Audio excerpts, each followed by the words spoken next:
You've reached Monster 911, and I'm Lance Hightower. I've been taking cryptid emergency calls for over 5 years. If you have a cryptid emergency, please call our toll-free number, 866-306-8085. I can help you. What's your emergency? Welcome back, folks, to Monster 911. I'm Lance Hightower, and we're the only cryptid podcast dedicated in helping eyewitnesses who have had a paranormal encounter with creatures. That's right, creatures, such as Sasquatch and Dogman and the like, share their encounter stories and begin the necessary healing process of coping, because many go their whole lives and never able to cope. We help them. Now, a word of caution here before I get started. This show is definitely not for kids, so please use some parental discretion. Some of the topics in the story are a bit harder hitting than what you may be used to. But that being said, let's get on with the show here.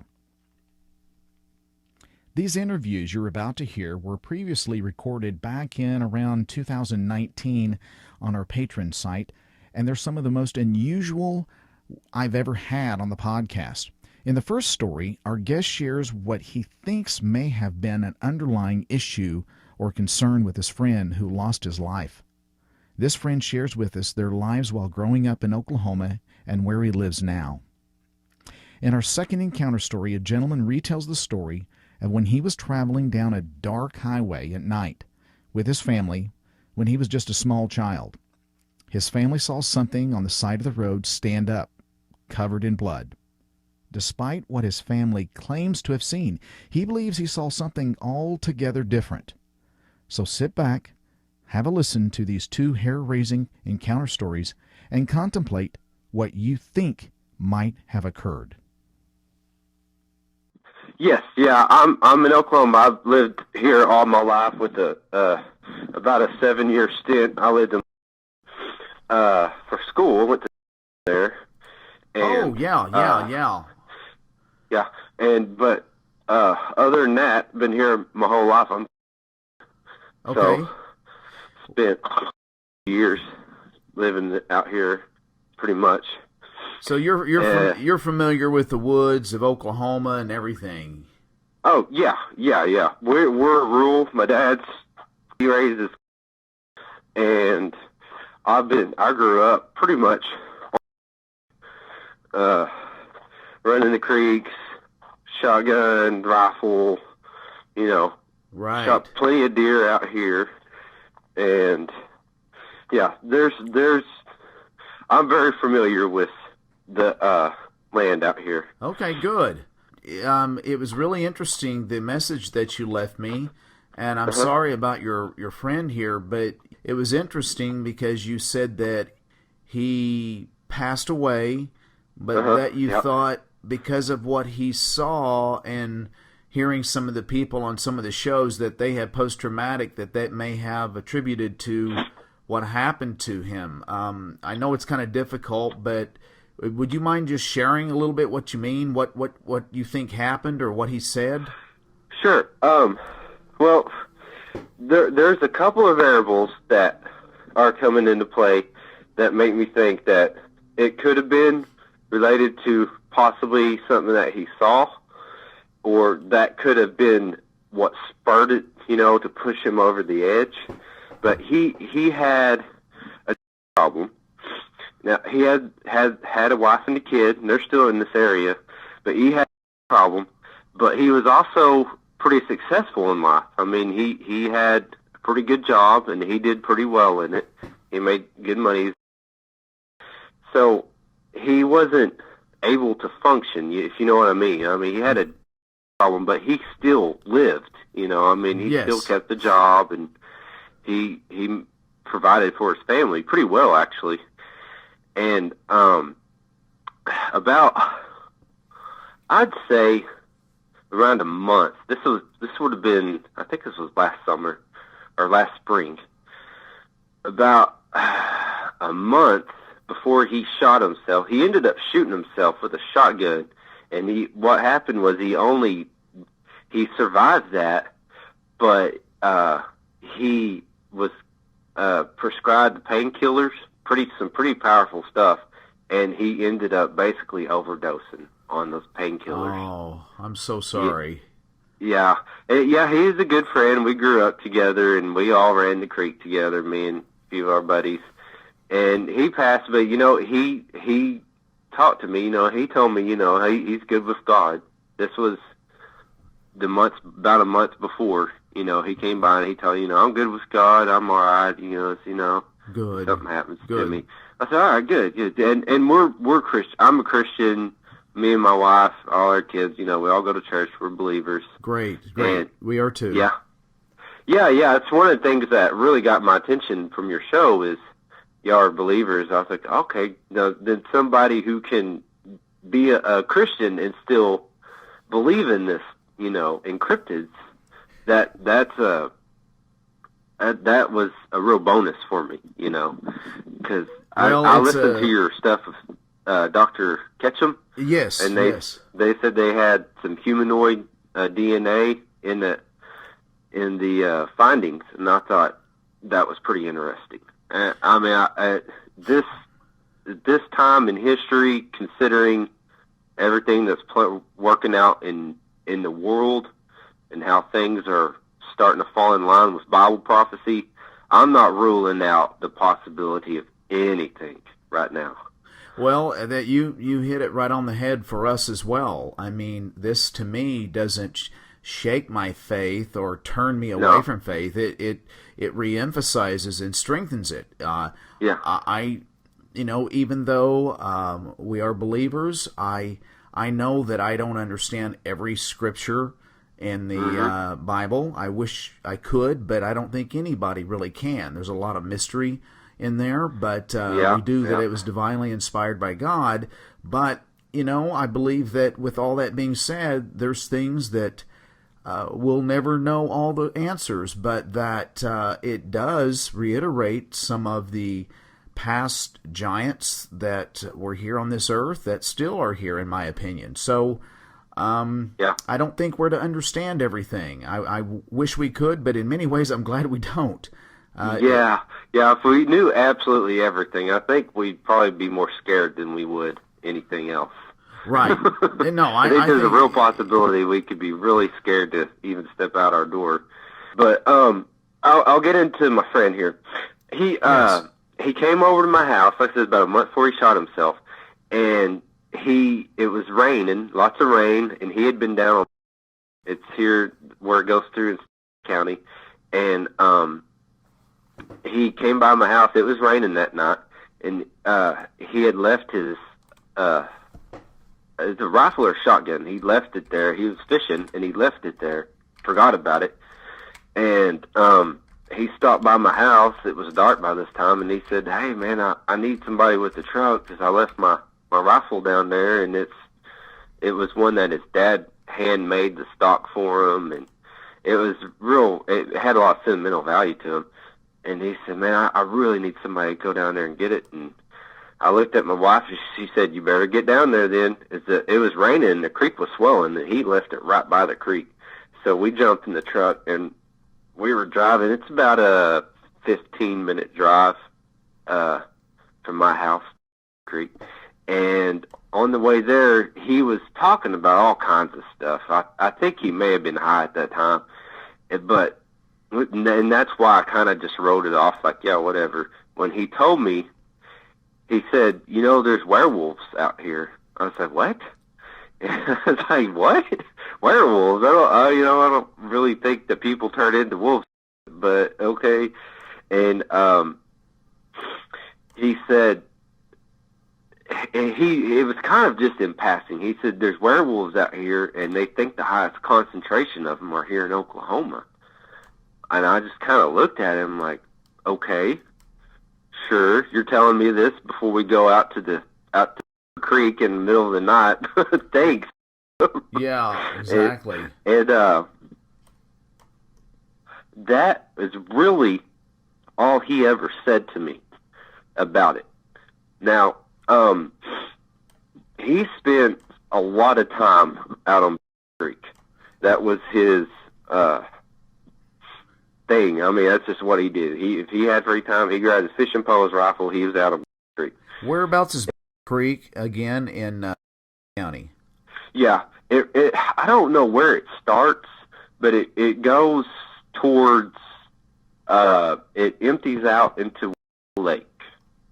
If you Google Maps it or look on there, you'll see there's little, I think he was on most of his time, and they both go into lake, and there's another creek out there, and it goes into the lake too, but I think it's on further, I could be wrong, no, I'm not quite sure where the creek is, but like I said, he spent a lot of time out there. He had family that had some property out there. Okay. And if it's just, at the time, I just kind of chalked it up to he might be right now or something. But now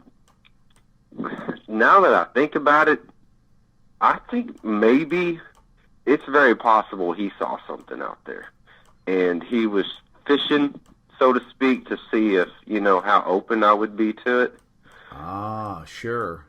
Yeah, and I think, because we have a couple of friends that have trucks that could have easily went out there. He could have grabbed them and easily went out there and did this. I think that he came to me because he knew that I'd be more open to the idea of a creature being out there than our other two friends that he could have went to. Okay. That could have been. Yeah. He mentioned that in passing, and we went out there, we got his gun, and he didn't have his truck, and it was flooded down there, and he just had a car. So we went, that's why he came and got me, and he needed somebody with the truck. And the creek was it was about 6 inches from taking his gun, and it was rising fast because it was raining. And we made it just in time and got that gun just in time. But, yeah, I think that, because I know him, and for him to just go and start looking at werewolves, on the internet, or start looking into something, I really don't think he would have just done that. I think something would have had to have spurred him into that, looking into it. And I'm kind of thinking that he may have had an encounter, and he may have been too scared to go back out there by himself and go get the gun. I was going to say, so aside from his attempt on his life and the he was taking, you just get a sneaking suspicion that there may have been another factor in his not really keeping something bottled up that he probably needed to share and didn't, because he didn't think anybody would believe him. Yeah, I think that's possibly why. And he may have attempted our other friends too, maybe even his wife, and they've laughed it off or shut him down. And I think maybe I may have been a last-ditch effort, or maybe a first effort to share it with somebody to get it out. But seeing the whole suicide thing, that just kind of, he's always been a pretty reasonable guy. Considering the fact that he had a drug problem, he would have wanted to live, if not for anything, for his son and for just to enjoy life. Because he took his son with him a lot of the times, and they had a lot of fun together. And I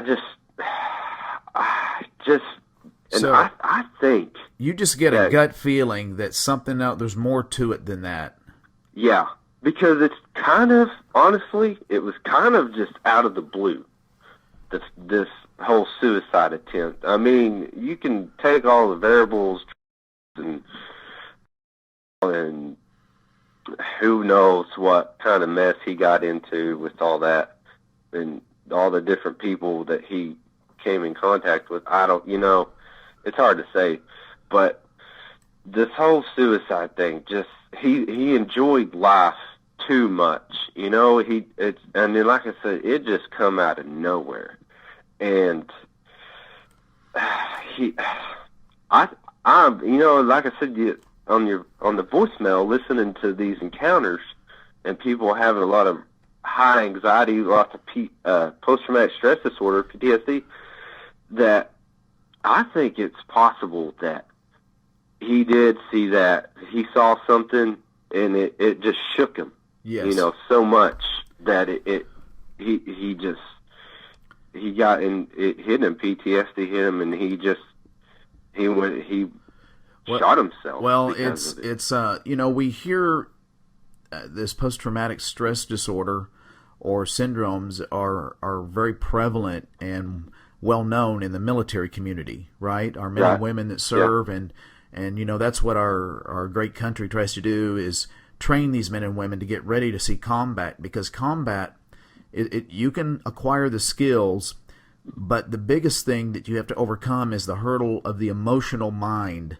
The mind is that with firing and death and killing other human beings, it can play havoc to your psyche just terribly.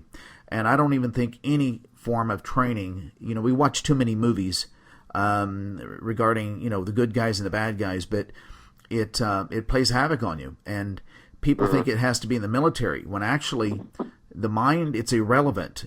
It can play havoc on you in a very high, emotional, shocking event that you can have mild forms, moderate, or severe forms where it just shuts you down, and people think the way out is drastic measures sometimes, or they reach for alcoholism or drug abuse, or they're just hateful at the world because they don't understand why they saw what they saw. This goes against everything they thought was out in the woods their whole life. And so you might be onto something. I know we're just kind of in a speculative mode here because we don't know 100%. But, the way I look at things is that if your close friends or family or spouse or someone just is like, this is just so out of character. Now, we know drugs can alter a person's mind, or painkillers. We understand that. But when you just get a gut sense that there's something more to it, and him throwing that, I want to go back to that gun. Most guys that grow up in the woods, especially if you have a heirloom firearm passed down from an uncle, a dad, or something, you just don't leave it in the woods unless you're not that forgetful about something like that, unless something frightened you. And and you jump up and run as quick as you can. Yes, exactly. And when he asked you about that, if there's werewolves out here, what was the moment prior to that? What were you talking about, and what did he say after that? Could you kind of?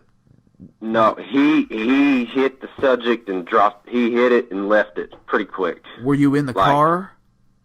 Yeah. What? Were you in the car? Were you in the car or truck heading to go get the gun during that time? Yes.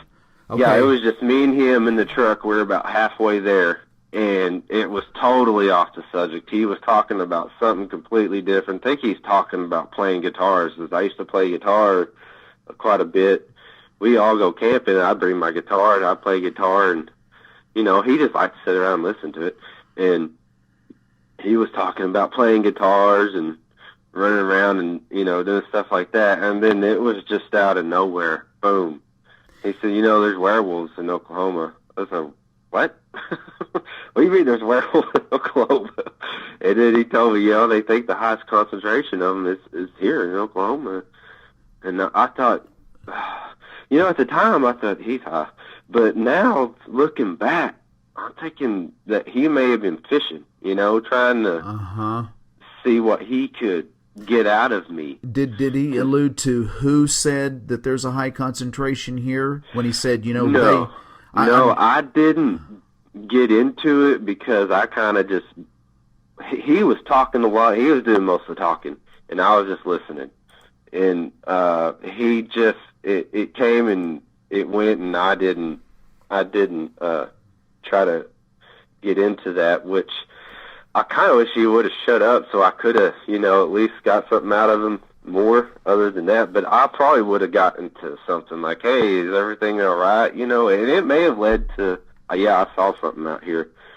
But do you know where specifically that gun was laid, where you picked it up on the creek? Yeah, if you go down, well, it's out here. Is if it you go is down it highway? Road, I don't know if you know this area. Is it highway? Highway, yeah, it goes. We would have been. Let me see here. About 4 miles. No, probably not even that far. Maybe 3 miles north of Highway on Creek, right in there, and it would have been about 3 miles north. Okay, I see right now. Yeah, if you go straight down the road, it hits creek and Little Creek. Huh? Bigger Creek, not right. Yeah, I don't know what it has on the maps. Gotcha. But that's what we say here. Okay. It would have been the first one. I don't know. One heading, and then it looks like about another 2 miles, mile and three quarter. You got. Yeah, it was the first one. So you get off close to that, and is it right off the road? No, actually, you go down and you go about where you meet. You go about another mile west, and then you turn back south and go another couple miles, 2 miles. God, we may have been even closer to that. Gosh, I didn't even realize how close it was. You go back another 2 miles south, and then I think it's back another mile. It must have been east. Now there's to Creek. Yeah, that's close. Yeah, actually, I think it is on there because we have been out there fishing before, and the game wardens just walked up on us out of nowhere. I mean, we were out way out on the creek fishing, and out of nowhere, this game warden just come walking up and checked us, and we all had our fishing license, and they said, all right, and they just went on. I was like, God, those guys came out of nowhere. Yeah. And, game wardens, it has to be public land for them to just walk out there like that. I don't think they can just walk on private property like that. No, they have to get more. They're going to be. I mean, they can go anywhere, but they'll have to get permission first by the landowners if they suspect any, illegal activity or anything like that, and the public sites. It would have been, and then that would have been, yes, because there's a sign right there. There's a sign as you walk into the trail to go down the creek. Oh. Yeah, there is. I remember that now. And I've been out there plenty of times. I just, there's 3 or 4 different places that we go to out there. And 3 of the places have signs posted as you come off the road and go onto the creek area. So yeah, it was on and it was on, and it would have been a couple miles off of her. Gotcha. Because 2 miles, almost exactly 2 miles south off is on the county road. And between Yeah, it would have been out there. You're in the exact spot. That's it. That's it right there. Well, that's kind of wide open country. That's a lot of spotted thick timberland, and especially, and that creek is no exception. I mean, most creeks have a lot of timber that are close by, and we know that, as you may have heard on many, many episodes, just like us, and, going these highways and byways in Oklahoma with the rivers, there's a lot of trees and cover near those rivers. It gets thick, and that's kind of the highways for these things. Yeah. Yeah, I figured that these cryptids, they got to stay close to water, good water. I mean, I wouldn't imagine they'll just drink any stagnant water. So I'd imagine they have to stay close to flowing water. And water, I mean, everything that's alive has to have water. So they're going to need to be close to water and a good food source. And oh my gosh, there's so many deer out here. And just in the rural areas. I mean, even here where we have housing additions, every mile, a half mile or somewhere, there's deer everywhere. I mean, they're just everywhere. They come out in the backyard and they'll eat out of your garden. Wow. And they'll take off, dogs come out and shoo them off. Right. So there's no shortage of deer. It seems like what I've heard, I listen to you guys, I listen to those y'all, and from what I gather, they like deer a lot. And they also like small prey animals like squirrels, rabbits. They like house animals for some reason. And they're typically easy pickings. Yeah. I mean, I guess that's why deer, as well as I do, in most states, but, Oklahoma especially, too, deer are in the thousands, just like other states. Yeah. And they're very prevalent. Everybody, even the common Joe, has seen a deer or two just run across the road or in a park, on the city limits, on a small rural community. So sure. They're prevalent. And unfortunately, domesticated animals, cats, wiener dogs, and hogs and chickens are domesticated. So they're not used to running away from predators typically. So they're easy pickings, so to speak. Yeah, and if they're pinned up, they're real easy. Oh yeah. They don't have much places to go, and with deer, they're just very prevalent, and they're agile, and they're very keen about their environment. That's what makes them a challenge to hunt during deer season. But still, they are an excellent protein source, and they're very, very numerous. Yeah, there's no shortage of them. That is for sure. And I've been thinking, listening to clues of possible activity, and I think it's possible we've had some out here on my parents' property. And my parents' property is on the road, and it's about 3 miles from Highway 81. And that Highway 81 goes south out of Duncan and go to the road. It's about 4 miles, and then go back. You get to go back about 3 miles, and that's my parents' property. And it goes to my grandparents' house, which is where we live right now. My grandparents are dead, but that's where me and my family live now. And he also has property. We got plenty of land to look around out here. And back in, I don't even think I was born yet. It had been early, mid-'70s when they first moved out here. My mom was at the house by herself, and my dad had left to go to my grandparents' house, which is 1 mile north through the, and it was dark, and my mom heard what she said was a woman screaming out in the field, out in the trees, and she called my dad, and she was kind of panicked. She's like, "There's a woman screaming in the field out here." And my dad just kind of, "Oh no, it's probably just bobcats out there."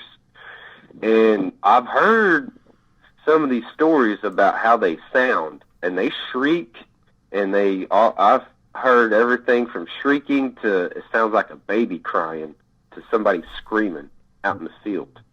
Exactly. I mean, we know mountain lions, and mountain lions during breeding season as well, but at night, I mean, they can raise the hair on your neck up, and it can sound like a woman screaming. We know that, but the other mimic, if you will, of a woman screaming can be from these creatures. Bigfoot can do the same thing. They're mimickers. They're not perfect at it, but they can mimic so many different sounds, and of human and animals and owls and turkeys and elk and you name it. So that's very interesting. That it's a high probability, I guess, is what I'm saying. Yeah, the key would be to rule out all the other what I'd say natural animals for sure. First, yes. Or to pinpoint it as that animal. And, mountain lions, they're not, I've seen 2 in my years out here. I've seen 2 of them. And I've spent a lot of time out in these woods. I mean, a lot of time. And I've seen 2 of them the whole time I've been out here. And it was once in a blue moon, as they say. I mean, they are not out here very often, and when they are out here, they don't stay around. They come. I think they just kind of pass through. I think they come up through Texas and come up, and they find their way to creek, and I think they walk the creek and then come up through the timber and get in this area. Yeah. But there's a lot of houses where I'm at, so I don't think they stick around too long. Probably not. They don't. Mountain lions like to be kind of isolated. They're not a pack hunter. They're an isolationist. They kind of do their own thing, with the exception of a mom and her cubs. But you're right there. Can I ask you a question regarding when you were out there fishing one time and the game warden came up? Did he ever ask, what you guys are doing here, if you've seen anything, or has he just ask just for your license and move on? Was there anything unusual said? No. They just come up and wanted to see our license. So we showed them our license, and they said okay, and they went on deeper down into the creek, on down, away from the road, away from the vehicles. They walked on down, and we didn't see them again after that. They didn't come back through where we were at. And so, but no, they didn't inquire anything other than our license. There's a couple of other things that have happened around here throughout these decades, though, that kind of makes me think. It's just a question. I'm questioning. First, the screaming noise from my mom. My mom heard, and I've seen plenty of bobcats, and I've been out at night plenty of times. I had never heard bobcats scream, ever. And I mean, I know they'll scream when they mate and when they're whatever they're doing. I've never heard anything like that. And let's see, it would have been in 87, somewhere in there. I was probably about 12 or 13. So yeah, I'd been about 87. No, wait, it'd been about 89, somewhere in there. And we had my dad. He raises cattle, has my whole life, and we had one calf, or she wasn't a calf. She was a heifer, but she's about half grown. So I mean, she's pretty big, and she had got tore up. Her back just got she was attacked. And the thing, I asked my dad, we got her in the lot and we were checking her over, and she actually lived through it. But, I asked my dad, what happened? What did this? And he said, it's probably a bunch of dogs got on her. But the thing is, and I remember questioning this when I was a kid, the thing is, she didn't have any chew marks on her hooves, like where a dog, or on her nose, where a dog would have latched on and drug her down, Okay. She didn't have anything like that. It was all just on her back. And coyotes, they'll stalk the cows, the cattle, but they don't go. They go for newborns that have, what I'm saying, that are wobbly on their feet. They go for the little ones. They don't go after, medium, half-grown to full-size cows. They just can't take them down, and they know that, and they don't mess with them. But this one obviously wasn't. I mean, she was big. She was pretty big, and she had looked like, I don't know how to say it, just it didn't look like she got hung up in anything. And my dad said, "Yo, she got attacked. Something attacked her," and he said dogs. But that don't make no sense, because the dog would have had to have jumped on its back and stayed on its back in order to do that much damage. She was too big, and other heifers around, other cows, they're kind of like, if a predator comes around, they kind of get like elephants. They'll form a group, and they'll fend off a predator as a group, and it didn't make any sense. And I thought, well, okay, maybe possibly a big cat, but I mean, they're too rare out here. And again, it would have to have got on its back and stayed there for a substantial amount of time, clawing and going crazy on this cow. I mean, it was tore up pretty good.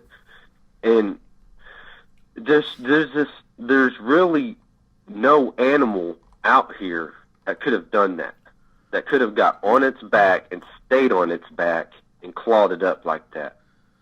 And it doesn't make any sense that they would have went for its back anyways. They would have went for the back of the head, or there would have been bites on the ankle area where they were trying to drag it down. And there was nothing like that. It was just on its back only. And that didn't add up to me either. He said, "Oh, it's probably, pack of dogs from one of the, housing additions around here probably got together and come out here and attacked it." And I'm thinking, but was she still living? Was she still alive, or was she? Yeah. Wow. Yeah, she was alive. We brought her into the corral and medicine, gave her medicine, doctored her up, and fed her and watered her, and she came out of it and turned her back loose. And that was it. I mean, nothing's ever happened to any of the other cattle since then, or nothing like that, But it didn't make any sense to me. Even at the time, I was 12, 13. I know what the animals are that are out there, and it would have. I mean, honestly, I saw it. I was thinking a bear, but we don't have bears in this part of Oklahoma. There are never, ever any bears anywhere around here, and the only other thing could have been is a person doing that, but they would have had to have, caught it. I mean, it's just not out of the realm of possible, but somebody would have had to gone through the trouble to catch it somehow, lasso or trap it, and then start slicing its back up. And also hold the cow still somehow while they're doing it. It didn't add up. I don't know how this happened. Huh? And I remember he said dogs. I was like, I don't think so, Dad. Dogs can't ride a cow. Yeah, was there anything that made him say a dog, or was he just throwing it out? I think he was just throwing it out there. See, my dad, he don't believe in anything like Sasquatch or, I ran the topic by him about 6 or 7 years ago about Sasquatch, and he said, "Oh, I don't believe in that." And I said, "Well, I kind of do. There's a lot of evidence." He goes, "Well, there could be something out there, but I don't think they're human-like." And I was like, "Well, probably," or he said, "I don't think they're human," is what he said. And I said, "I don't think they're human either. I think they're just animals, but I think they're real." But I don't think he didn't believe in it. I mean, I don't think he really just believes in them. And I think he was just throwing it out there, like you said. Gotcha. That all his dogs. And there's no way dogs did that. Ain't no way. Because like I said, they didn't drag it down to the ground, and if they did, it would have been on its side. And these attacks were on its spine, from about shoulder back down to it, almost to its tail, and it was shredded. I mean, it was bad. Like, we didn't know if it was going to survive bad, and that would have also meant that after the dogs got it down on the ground and it would have been on its side, that they would have had to have gotten on their side. You know what I'm saying? Right. And there should have been some bites there too. Huh? There should have been some bites there too, is what you're saying. Yeah, yeah, and it didn't look like teeth either to me. It looked like it got clawed, like something had come up from above it or jumped on its back and went to town on it, and it threw it perhaps, or it got away somehow, or the other cows may have come in and all of them, you know, defended that one. But and these are things, you know, after I started kind of researching and looking into, not really researching, but just looking into it, and started thinking back over the years about stuff that's happened out here, I'm thinking, that, you know, things that didn't add up from when I was a kid growing up. Okay, the screaming out in the woods, that really don't add up, because I never heard it before. I've been out here, like I said, for decades, running these fields. I ain't never heard bobcats do that. And I've seen them. I know they're out here.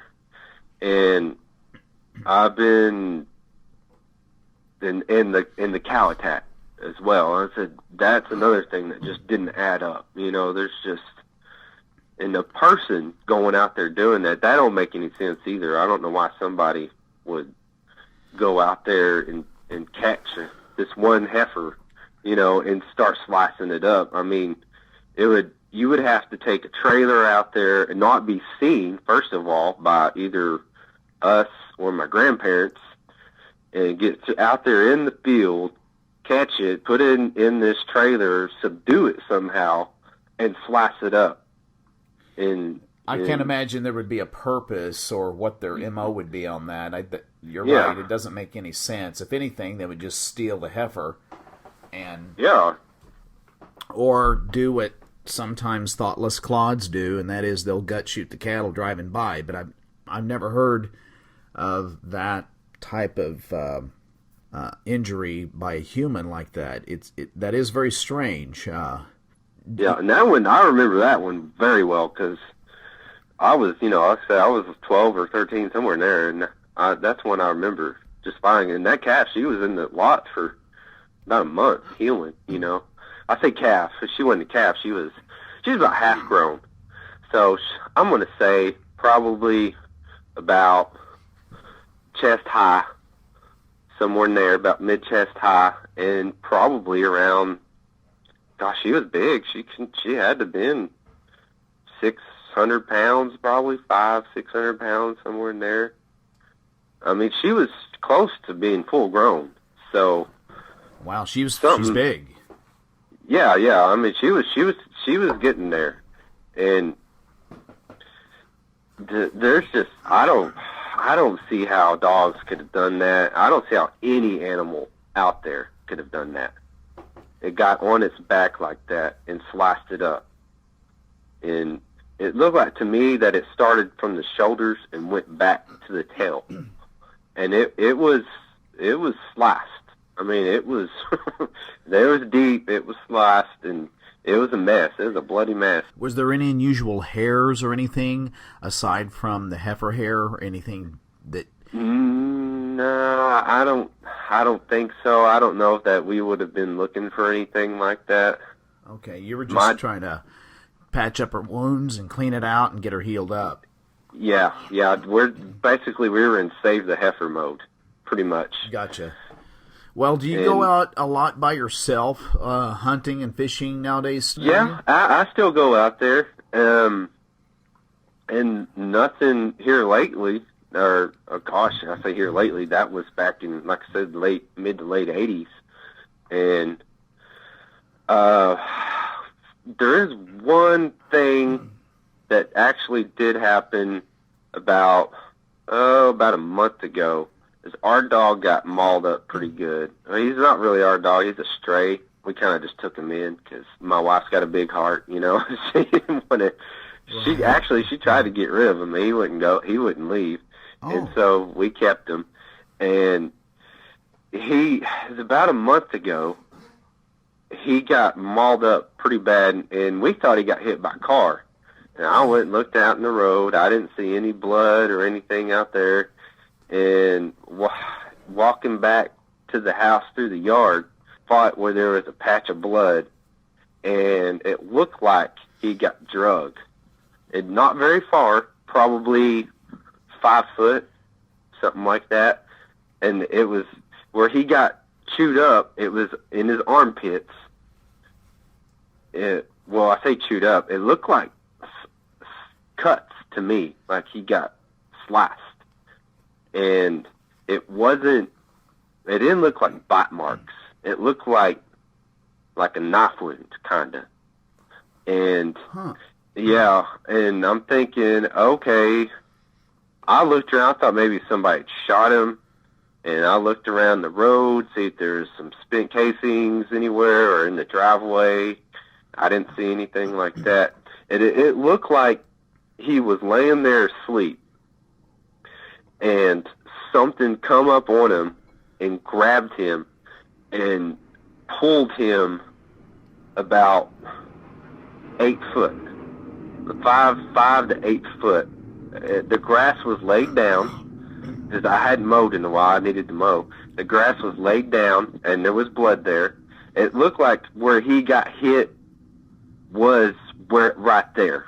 You know what I'm saying? Because there was only blood right there. And he was bleeding pretty good. He got up on the front porch after that, and he had blood all over the front porch.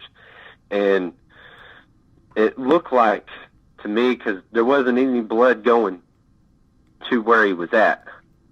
There was just blood right there. And it was odd because the grass, was laid over like he got drugged on the yard, like something grabbed him and drug him about 5 to 8 foot, and then let him go for whatever reason.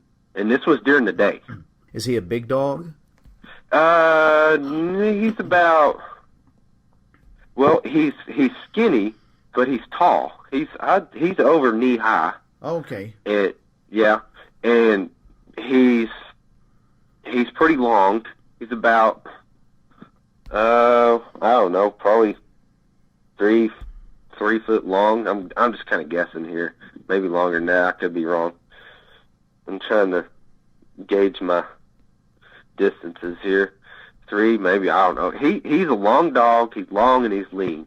And he's not muscular, but he's not little, you know. I mean, he's tall.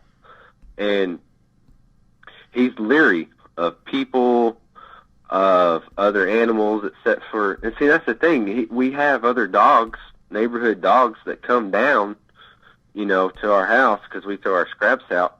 But all the dogs that come down there, he runs with them, you know. I mean, they come down there, they get together, and they take off. And they go running out in the field, and they're wagging their tails, and they see each other. You know, they're all happy to see each other. And the other dogs that are there, they're not aggressive. I mean, I would like for people to know, you know, if you're going to go out there, be prepared, you know. Exactly. Maybe, I don't know what kind of if you go out there, things have or what. But if you go out there just kind of doing some investigating, make sure you don't go by yourself, please. And make sure it's... I would say don't investigate. Don't go looking for these things. Good night. What I hear. Phew. Yeah, you want to go with a group, and you want to go with some people that you can count on that won't bolt and run, you know, that can... Yeah. So, yeah, do it in daytime. Make sure you know your surroundings. Swivel your head around, things like that, you know, not necessarily being paranoid, but that's just a good woodsman. Absolutely. And so, yeah, I would be very cautious if you decide to do that. But if you learn anything else, buddy, just you've got my number. This is my personal number. You can call me anytime. Okay. If I don't answer, it's because I'm busy. If you learn anything else, please let me know. Thank you for All your right. time. I'm sorry about your friend, but a very interesting, very intriguing, and like I said, my brothers and I learn from every episode, every encounter that people decide to share or just have questions. So thank you so much for your time and calling in, and if you learn anything at all, just give a call any time. I will. I'll call back. I've got my eye out. I got my ears open. If I see something, I'll timestamp it, and I'll get back with you. Sounds good, buddy. I appreciate your time, and you have a great day. Okay, thank you. You too. I appreciate it. You betcha. Bye-bye. Uh-huh. Bye. It sounded like you had some interesting stuff to share. Well, not really. Just one small story around this area and where I'm at in Ohio. You have to go away, like Deer Creek. It's about 15, 17 miles from the Deer Creek Lodge and woods. And I don't know if you could even go squatching there and looking for them. I don't know if they even be around there. But they've taken all the woods out around here. But all I do remember is something popped in my mind. My sister, when I was real young, I might have been about 8 or 9 years old, and my mom always sent me with my sister, or they wanted to go out or something. I was real little, I can't remember. But anyhow, we were going out to see her fiance at the time, and he was a farmer, and we seen something stand up on 2 feet, and his whole face was bloody, and it was eating something on the side of the road. None of us knew what it was, but I remembered that the other day. But it's short and sweet. That's all there was to it. What but year? There was something about, they said, well, there was noises coming out of the woods behind her house. They said it would make the hair stand up on the back of your neck. And they said it was a bobcat they saw. But, after years went by, and then I'm learning what I'm learning by watching all this and listening, I think it was a Sasquatch making the noise, not a bobcat. Now, which state was this in? This is in Ohio. Ohio? And this was in a rural farm community area? Yeah, this is many years ago, and I've never heard. I don't even see any around here. I wish there was a place close where I could go do some of that. What year was that? It would have been, I'd be 8 years old, and I'm 60 now. So I don't know. I'm not good with math in my head. What would it be? I'm 60 now, and I was about 8 years old. Wow. So we're talking somewhere in the neighborhood. And you were about 8, so that was 52 years ago. Yeah. Wow, that's a long time. Yep, nobody knew what it was. It stood up the side of the road. You couldn't even see his face. There's blood all over his face. You see eyes and stuff. So that was about mouth. That was probably in 1960-ish. Yeah, I would say so. Yeah, because I'd be about 9, so probably born in 58. So probably around 60 or 67. 67? Okay. Wow. That's a long time ago for something like that to happen. And did was it you said your sister was driving you?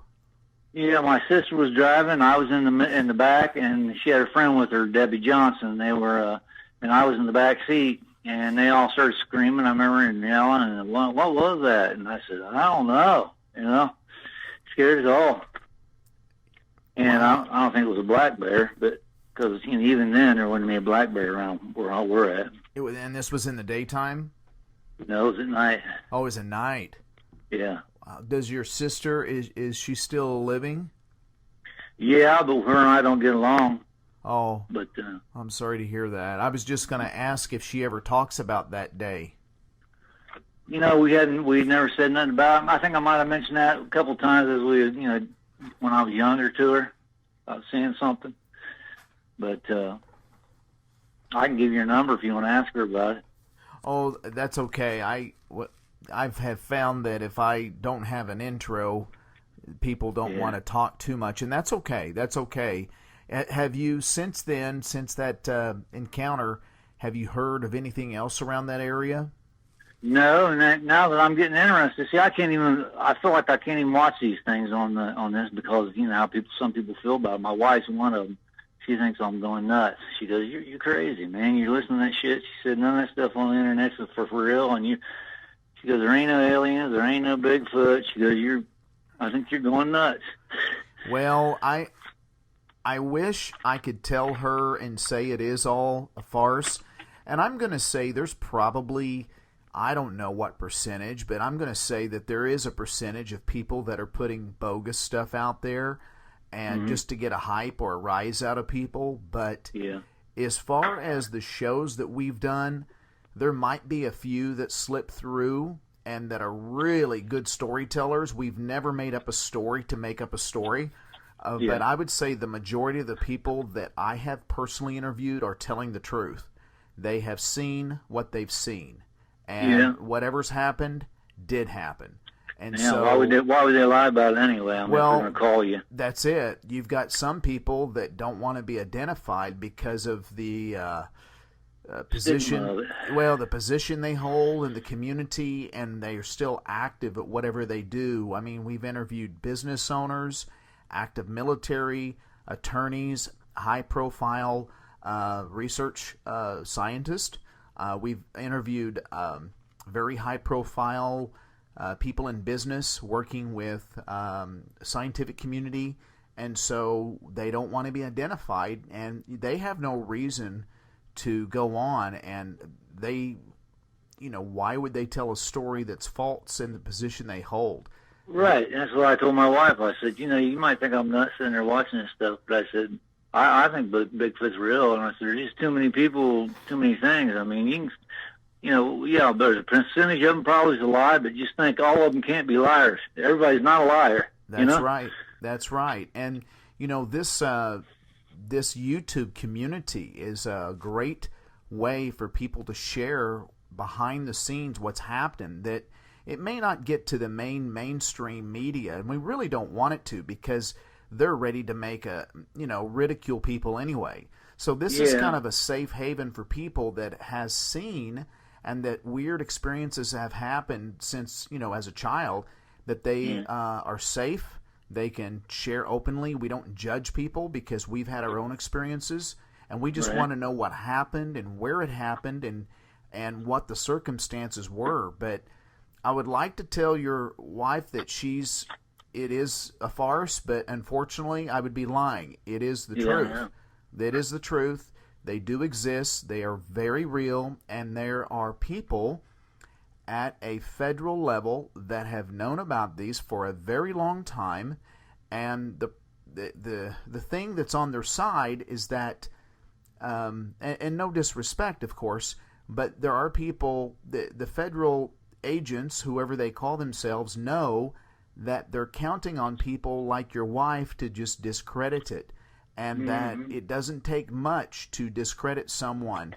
To say, oh, you just saw a bear, and oh, you're a little nuts, and oh, you're just getting older. Right. And, name something, and that's what people will gravitate to, and they'll go, yeah, you're right. Yeah, I thought he was off his rocker. So a lot of people just be quiet about it. They don't talk about it again. I have people that I've interviewed, I've had to interview late at night or early in the morning because they've had to go outside or go into another room when their spouse goes to sleep to tell me the story, because they don't want their spouse to think they're crazy, or their spouse gets tired of hearing the story, so they just want to tell me in private. Right, that's the way I felt last night. Just tell you this one, the short one about what I seen in the early '60s, the short story. I didn't want to tell her in front of her because she thinks I'm nuts. But do you think that? I think that probably the reason some of those are kind of mean and will try to hurt you is because they've been shot at and they've been bad things have happened to them. I think if everybody would have just left them alone and been kind to them, they would have been kind to all of them. Would have been kind to us. Well, the circumstances do play out in a particular situation. There might be circumstances where they've not been shot at and they just don't. They know us as humans well enough that they don't like their young close to us or their mates, so they get a little agitated or aggravated. But with all that being said, I'm going to say there's some truth in what you're saying, that because they've been possibly shot at or who knows? Do you think, like, I know you've seen that guy on TV, is some thing on the internet, that guy's talking to the Bigfoot, calling it brother, and he's saying brother back and all that. You seen it? You think he's actually talking to them Bigfoot when he does that? He's in his tent, and he's talking to Bigfoot. It's late at night, and it's raining. I'm sure you've seen the video.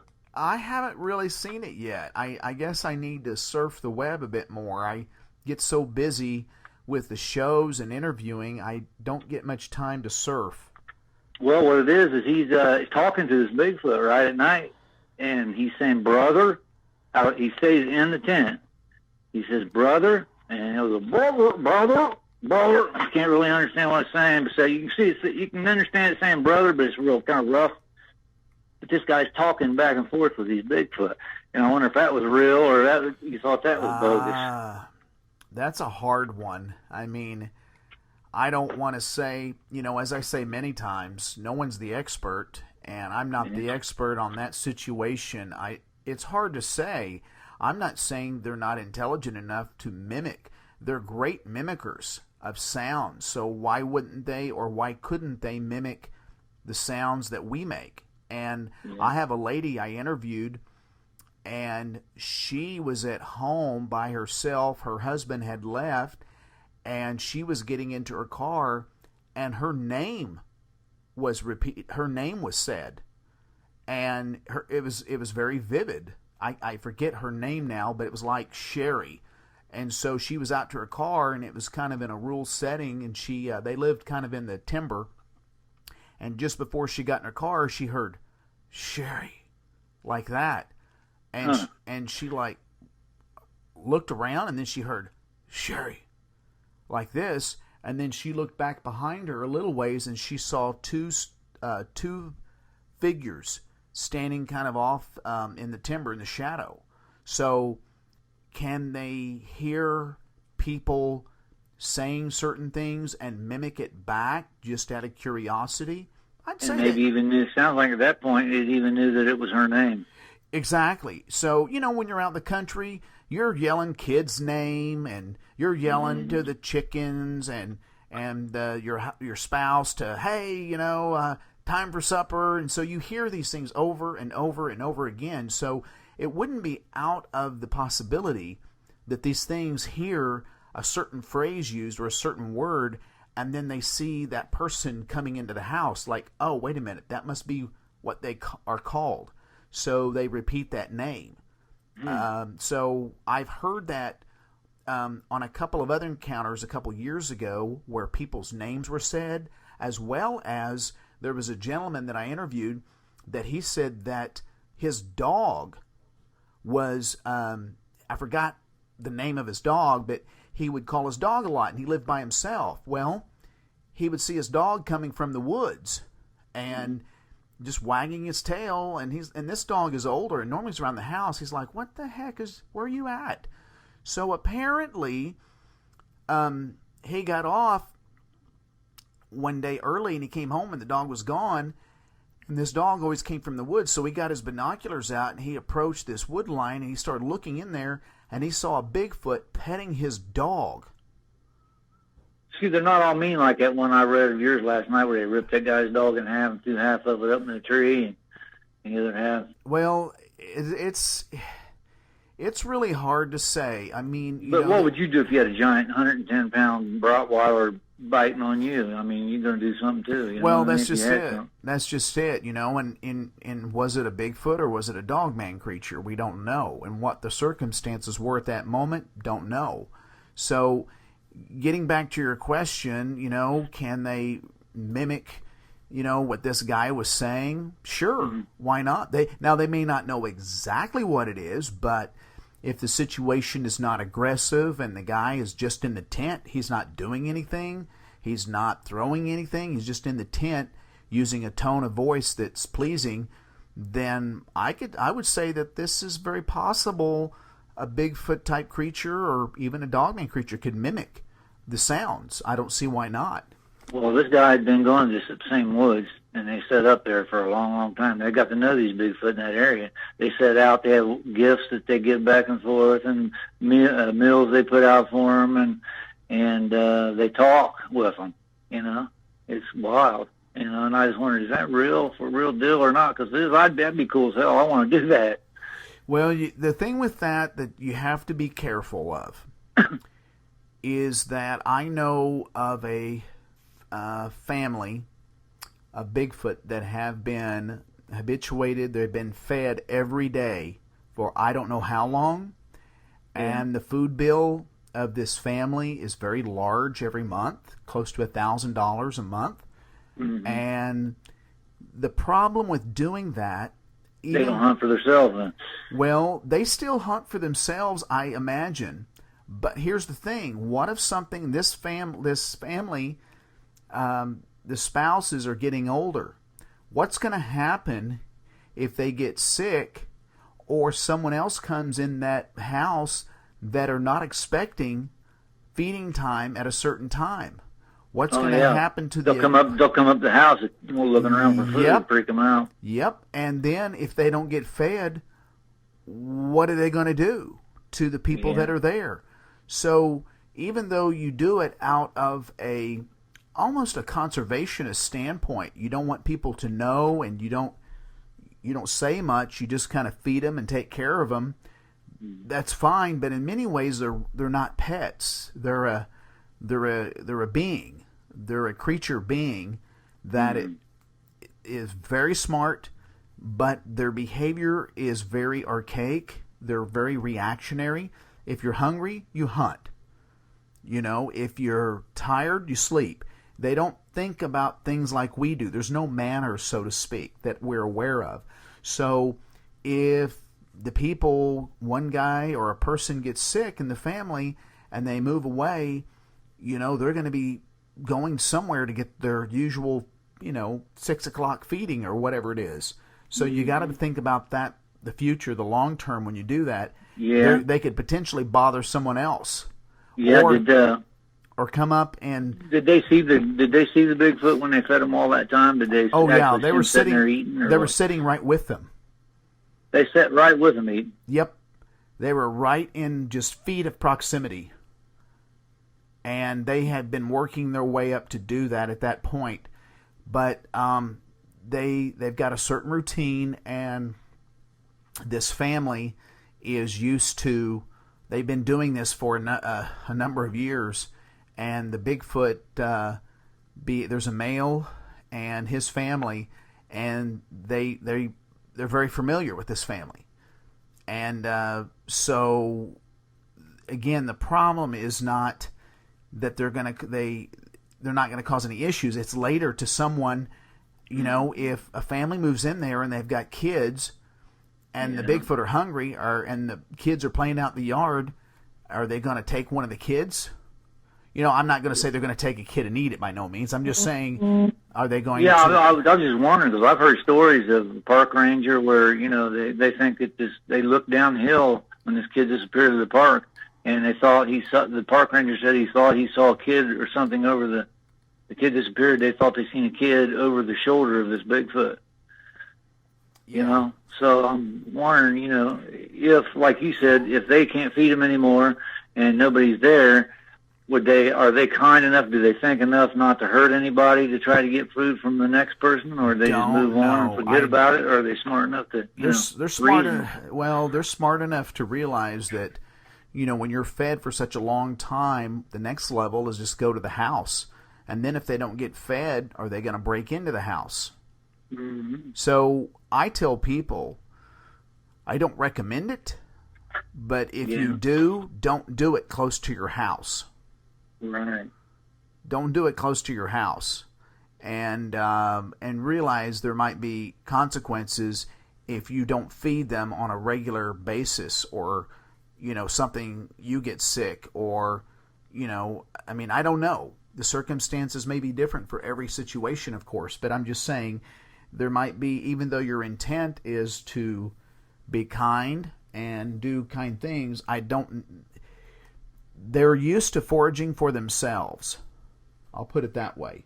Mm-hmm. They're used to doing their own thing. I want to thank you for your time, and if you hear of anything or see anything, give me a call back. This is my personal number.